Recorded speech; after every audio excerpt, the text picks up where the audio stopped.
Ito ang reading mo, Taurus. Welcome back to our channel. Naway nasa mabuti kayong kalagayan while watching the channel. This is general reading. Kayo nang bahalang magpalit ng situation nyo sa reading ko.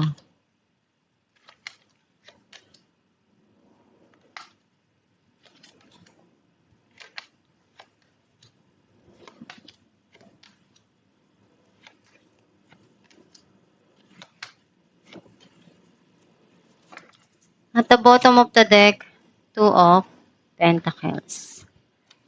I feel like yung nakikita ko dito na may mga desisyon ka na gusto mong gawin, pero naguguluhan ka pa, magulo pa yung isipan mo, tinitimbang mo pa kung ano yung pwede mong gawin or paraan na magagawa mo dun sa dumarating or kinakaharap mo ngayon. Ang mensahe ng card mo, nagkaroon ng kaguluhan, hindi nagkaunawaan, at naghiwalay. Nagkaroon ng ending dun sa situation na yon. Ngayon, may darating na panibago dito para sa'yo na pagsisimula. Merong pag-uusap at pag-aayos na mangyayari. Andun yung pagmamahal ng dalawang tao. Pinag-uusapang maayos, kung kaya pang maging okay, kung pareho nyo pang tatanggapin ng isa't isa.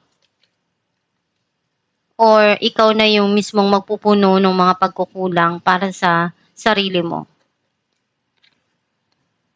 Ang daming pinagdaanan, ang daming nangyari sa buhay mo.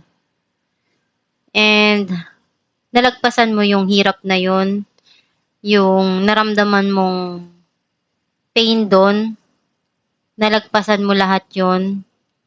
And do may mga bagay na nahihirapan kang tingnan or makita kung ano yung pwede mong gawing na desisyon doon or kakaharapin na mga dapat ayusin. Pero nagawa mo naman na maging okay pa rin after all na pinagdaanan mo.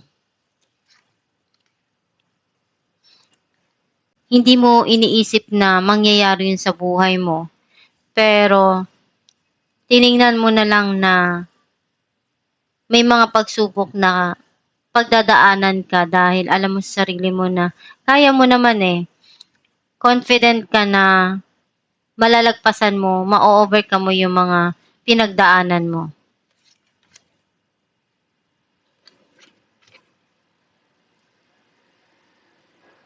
Andun yung kailangan mong pakinggan yung inner self mo, yung intuition mo. Kumbaga, kumokonek yung gabay mo, ang Diyos, sa yung intuition, sa inner self mo. Pero, kailangan mo rin na pakinggan kung ano yun sa tingin mo tama para sa'yo dun sa mga sitwasyon na dumarating sa buhay mo.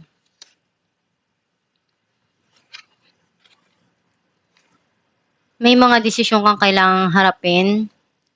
Alam mo kung ano yung gusto mo na mangyari at ibigay dun sa sitwasyon na yun. Some of you may nagbibigay ng magandang advice para sa'yo dun sa mga nangyari sa buhay mo or sa mga pinagdadaanan mo.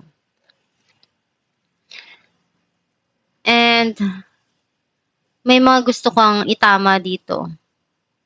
Sabihin dun sa mga nangyari o dun sa tao mismo. Kasi itong tao na to at ito, pang nagsama, magulo. Isang taong tinatama lahat ng mga sitwasyon or pangyayari sa buhay niya. At isang tao para sa kanya na gagawin niya yung tama na alam niya na iyon yung gusto niya. Ito kasi siya yung talagang nakikita niya na iyon yung tama sa mga dumarating, sa mga desisyon, sa mga dapat gawin. Pero ito hindi, wala siyang pakialam eh. Kung ano yung gusto niya, iyon yung gagawin niya. Kaya hindi sila nagkakasundo. Clarify natin ang the Tower.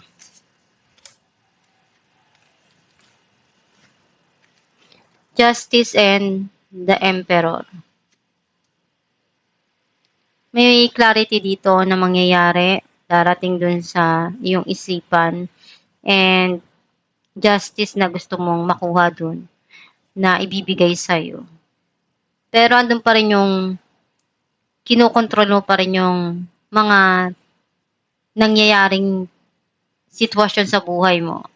Ayaw mong magkaroon ng gulo or makita na hindi maganda yung kalalabasan nung sitwasyon. Clarify natin ang Two of Cups. Three of Pentacles and Page of Wands. You're building something here na alam mong para sa'yo, magiging masaya ka doon. Nandun yung passion mo at gusto mong umpisahan na yon. And also, yun yung gusto ng puso mo na mangyari. Some of you may darating na magandang balita dito na yung tao na to gusto niyang magkaayos kayo. Ayusin yung mga nangyari sa inyong dalawa. Clarify natin ang Death. King of Pentacles and the Devil. May pagbabagong darating dito. Either dun sa mga ginagawa mo sa financial mo. Kasi meron ka ditong dumarating sa buhay mo na ginagawa. Kumbaga siguro na-obsess ka na tutukan yung financial mo, bigyan ng attention, mag-focus doon na mapalago either sa business or yung career mo. Kasi gusto mong maging stable yung grow ng iyong financial. Clarify natin ang King of Swords. Some of you may darating na tao dito na pwedeng itong tao na to is may pera and may pinag-aralan. Andun yung pinag-iisipan niyang mabuti kung ano yung pwede niyang maitulong or maibigay towards you. Pwedeng ito yung tao sa past mo. Clarify natin ang Judgment.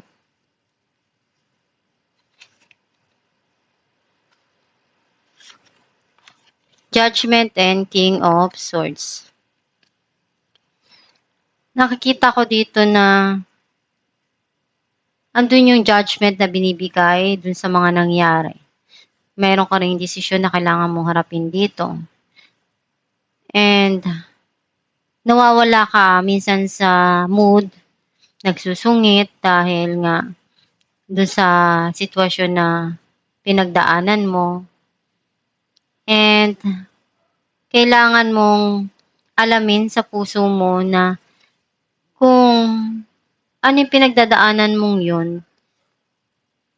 kailangan mo i-remove yung sarili mo dun sa kalungkutan na yun. Kasi kung mananatili ka dun, mahihirapan ka na maka-move on.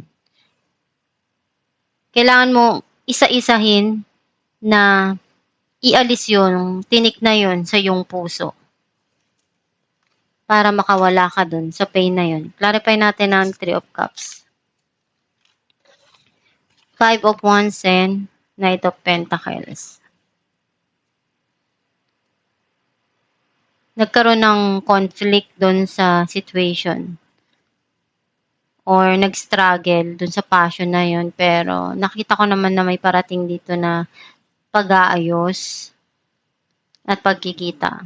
Some of you, nagkaroon ng struggle dun sa iyong trabaho or situation, and nakikita ko na mas nagpo-focus ka ngayon sa financial mo, sa trabaho mo, and kailangan mo rin na i-enjoy yung buhay mo, lumabas ka.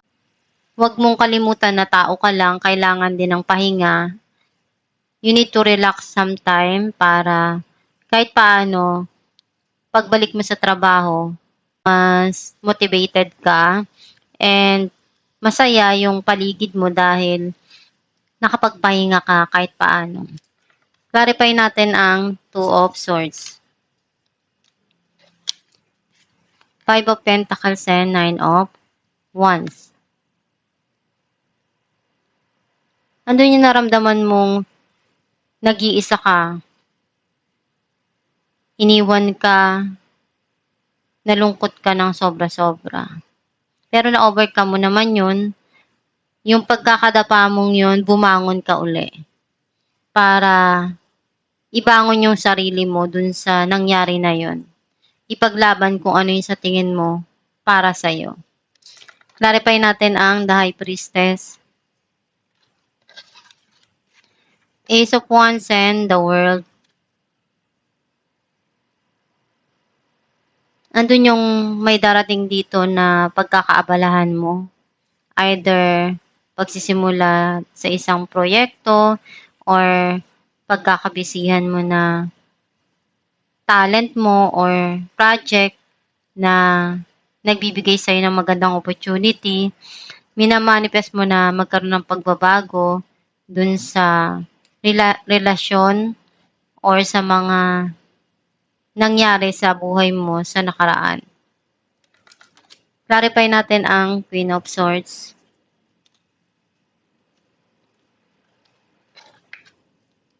Page of Cups and the Hierophant. May mga pangarap ka pa na gusto mong maabot sa buhay. Alam mo naman kung ano yung talagang gusto ng puso mo, yung inaasam ng iyong puso, at alam mo rin kung ano yung tama para sa'yo. Gawin mo lang palagi yung best mo sa mga sitwasyon na pumapasok sa buhay mo. Alamin natin kung anong mensahe ng iyong gabay.